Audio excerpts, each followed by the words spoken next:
तो दुनिया के अंदर लोग किस्मत को, मौके को और कामयाबी को डिफ़ाइन कैसे करते हैं, इसमें दो स्कूल ऑफ थॉट्स हैं जिनकी बड़ी मुख्तलिफ सी ओपिनियन है। आपके साथ वो बात करते हैं, लेकिन पहले कामयाबी होती क्या है। कामयाबी तीन तरह की हो सकती है।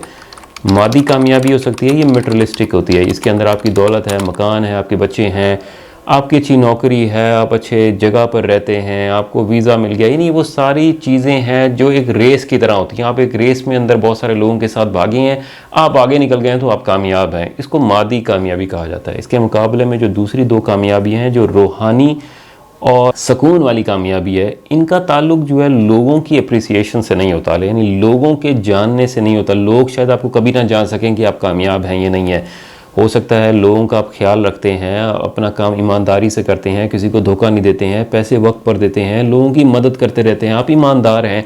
ये वो सारी चीज़ें हैं जो आपको रूहानियत के करीब लेके जाती हैं, सुकून के करीब लेके जाती हैं। इसमें आपका मज़हब हो सकता है, आपकी मेडिटेशन हो सकती है, आपके बिलीफ सिस्टम हो सकता है।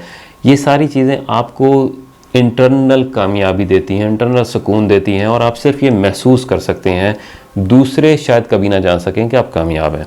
मादी कामयाबी के अंदर क्या रूल होता है, और इसमें दो स्कूल ऑफ थॉट्स हैं, यानी कि दो अपनी ओपिनियन रखने वाले, अपनी मेंटल अप्रोच रखने वाले लोग हैं। पहले वाले ये कहते हैं, उसके लिए पहले एक ग्राफ देख लें। वो कहते हैं कि ज़िंदगी के अंदर वक्त के साथ साथ, टाइम के साथ साथ अपॉर्चुनिटीज़ जो होती हैं, मौके जो होते हैं, वो एग्जिस्ट कर रहे होते हैं। हर किसी की ज़िंदगी के अंदर मौके जो हैं वक्त के साथ साथ एग्जिस्ट कर रहे होते हैं। आप इस जगह पर अगर पहुंचेंगे तो आपको किस्मत वाली चीज़, किस्मत वाली लाइन आप टच कर जाएंगे। अच्छा, अब कैसे टच करते हैं? उनके मुताबिक अगर आप अपनी प्रिपरेशन करते रहें, आप अपने आप को तैयार करते रहें उस जगह के लिए, तो आप फाइनली अपॉर्चुनिटी वाली लाइन को टच करते हैं। और इस पॉइंट को जो है किस्मत कहा जाता है, इस पॉइंट को जो है लक